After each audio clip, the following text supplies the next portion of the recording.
Hi friends, this is Padmapriyaa. You are watching Padmapriyaa vlogs. Welcome to my channel. இது வரைக்கும் subscribe பண்ணாதவங்க உடனே subscribe பண்ணிடுங்க. கூடவே அந்த bell icon-ஐ click பண்ணிடுங்க. இன்னைக்கு நம்ம பார்க்க போறது மூலிகை ரசம். இந்த மூலிகை நம்ம வீட்டு பக்கத்திலே கிடைக்கிற மூலிகை தான். இந்த மூலிகை இந்தியால கண்டிப்பா கிடைக்கும். தமிழ்நாட்டுல ரொம்ப ஈஸியாவே கிடைச்சிரும். இது பாத்தீங்கன்னா வீட்டு பக்கத்திலே இருக்கும். கிடைக்காதவங்க நர்சரியில் போயிட்டு தூதுவளை செடின்னு சொல்லி கேட்டாலே கொடுப்பாங்க. அதை வாங்கிட்டு குட்டி பாட்டில் வச்சாலே போதும், நல்லா வந்துடும். இன்னைக்கு நம்ம தூதுவளையை வச்சு ரசம் பண்ணலாம். இதனால என்ன பெனிஃபிட் இருக்குன்னு சொல்லிட்டு நான் வீடியோட எண்டில் சொல்கிறேன். இப்போ இந்த மூலிகை ரசம் எப்படி பண்ணுறது நம்ம பார்த்துடலாம். இந்த தூதுவளை இலை பார்த்தீங்கன்னா ஒரு ஹார்ட்டின் ஷேப்பில் இருக்கும். கூடவே அதோட தண்டுலையும் சரி அந்த இலையிலையும் குட்டி குட்டி முள்ளுங்க இருக்கும். ஸோ நீங்கள் பறிக்கும்போது ஒரு சிசரை வச்சு கட் பண்ணி எடுத்துக்கோங்க. பறிக்கும்போது கையில் முள் குத்தாமல் கேர்ஃபுல்லாக பறிங்க. குட்டி குட்டி முள் இருக்கும். ஸோ அதை எடுத்துகிட்டு வாஷ் பண்ணிவிடுங்க. கடையில் கூட கிடைக்கும், மார்க்கெட்டில் கூட தூதுவளை இலைன்னு கேட்டால் கண்டிப்பாக கிடைக்கும்.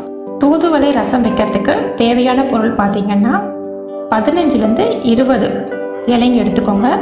2 தக்காளி, கொஞ்சம் மஞ்சத்தூள், நெல்லிக்காய் அளவு புளி, சீரகம், மிளகு, கடுகு, காஞ்ச மிளகாய் 2, கருவேப்பிலை, கொத்தமல்லி, பெருங்காயம், பூண்டை நல்லா ஒரு கல்லில் போட்டு இடித்து எடுத்துக்கோங்க. மிளகு, சீரகம் பொடி பண்ணி எடுத்து வச்சுக்கோங்க. புளியை நல்லா அரை மணி நேரத்துக்கு முன்னாடி ஊற வச்சுடுங்க. புளியை நல்லா கரைச்சிட்டு அதில் 2 தக்காளி கட் பண்ணி போட்டுடுங்க. அரைச்சி வச்ச மிளகு சீரக பொடி 2 ஸ்பூன் போட்டுடுங்க. இடிச்சு வச்ச பூண்டும் உள்ள சேர்த்துடுங்க.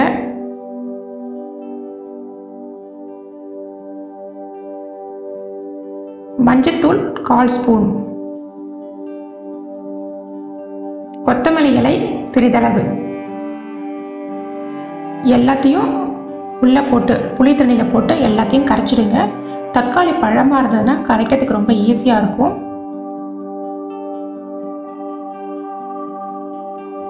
அதுக்கப்புறம் கொஞ்சம் கல்லுப்பு, ஒரு சொம்பு தண்ணி ஊற்றிடுங்க.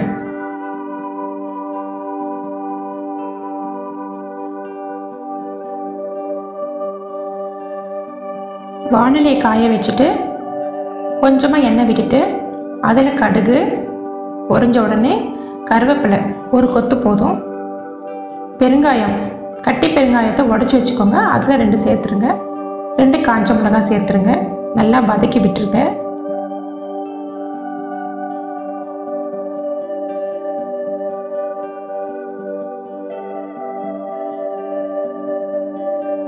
வாஷ் பண்ணி வச்ச தூதுவளை இலை அது 20 இலை போதும், அதையும் போட்டு நல்லா வதக்கிடுங்க.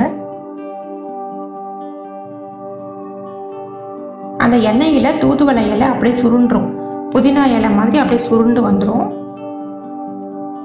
அதுக்கப்புறம் புளியை தக்காளி கரைச்சி வச்சிருக்கோம் பார்த்தீங்களா, அதையும் உள்ள சேர்த்துருங்க.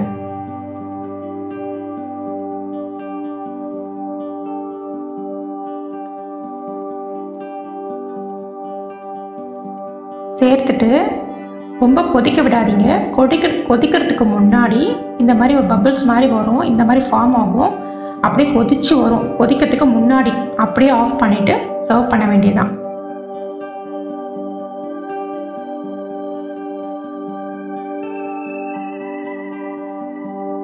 இந்த தூதுவளை இலையில கால்சியம் அதிகமாக இருக்கு.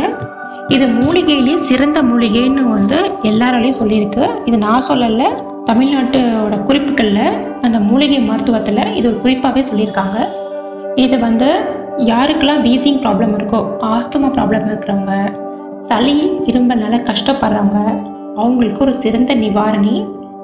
கோல்டு வந்துருச்சுன்னா அதுக்கப்புறம் நீங்கள் போய் ட்ரீட்மெண்ட் எடுத்துகிட்டு அதுக்கப்புறம் நீங்கள் சிரப்பு குடிக்கிறதுக்கு வரத்துக்கு முன்னாடி 1 மாதத்துக்கு ஒரு தடவை நீங்கள் இந்த மாதிரி சாப்பிட்டீங்கன்னா நெஞ்சில் இருக்கிற சளி ஆட்டோமேட்டிக்காக கரைஞ்சிடும். தூதுவளை இலையில கால்சியம் அதிகமாக இருக்கிறதுனால எலும்புக்கும் பற்களுக்கும் நல்ல ஸ்ட்ரென்த்தை கொடுக்கும். நம்ம ஐ ப்ராப்ளம் கூட கிளியர் பண்ணும். ஸோ மெயினாக பார்த்தீங்கன்னா சளிக்கு சிறந்த நிவாரணி. யாருக்கெல்லாம் சளி இருக்கோ, இரும்பல் இருக்கோ, இந்த இலையை ரசமாக வச்சு சேர்த்து குடிக்கலாம். இதை துவையல் பண்ணலாம். அப்படி எதுவுமே கிடைக்க கஷ்டமாக இருக்குது, நேச்சுரலாக எனக்கு இலை கிடைக்கலன்னு ஃபீல் பண்ணுறவங்க நாட்டு மருந்து கடையில் இது ஒரு பவுடராகவே இருக்குது, அதை வாங்கி ஹாட் வாட்டரில் 1 ஸ்பூன் கலக்கிட்டு காலையிலையும் மாலையிலையும் பிஃபோர் 4:30 குடிச்சிடணும். மார்னிங் குடிக்கிறதா இருந்தால் சாப்பிட்றதுக்கு முன்னாடி டீ காஃபிலாம் இல்லாமல் குடிக்கணும். ஈவினிங்காக இருந்துச்சுன்னா நீங்கள் டீ காஃபி அவாய்ட் பண்ணிவிட்டு குடிக்கணும். இந்த மாதிரி ப்ராக்டிஸ் பண்ணுங்கள். இது உங்களுக்கு கஷ்டமாக இருக்குது நீங்கள் நினச்சிங்கன்னா ரசமாக செய்து சாப்பிட்லாம். அந்த ரசமாக சாப்பிடும்போது ரசத்தில் எந்த விதமான டேஸ்ட்டும் மாறாது, அப்படியே தான் இருக்கும். இதை நான் யூஸ் பண்ணியிருக்கேன், எனக்கு ஒரு பெஸ்ட்டு ரிசல்ட் எனக்கு கொடுத்துருக்கு. இந்த ரசம் மெத்தடும் இதை நான் யூஸ் பண்ணது என்னோட ஓன் எக்ஸ்பீரியன்ஸ் தான். நீங்களும் ட்ரை பண்ணுங்கள். உங்களுக்கு இது பிடிச்சிருந்துச்சுன்னா லைக் பண்ணுங்கள், ஷேர் பண்ணுங்கள், கமெண்ட் பண்ணுங்கள், சப்ஸ்கிரைப் பண்ணுங்கள். Thank you friends. See you again. Bye.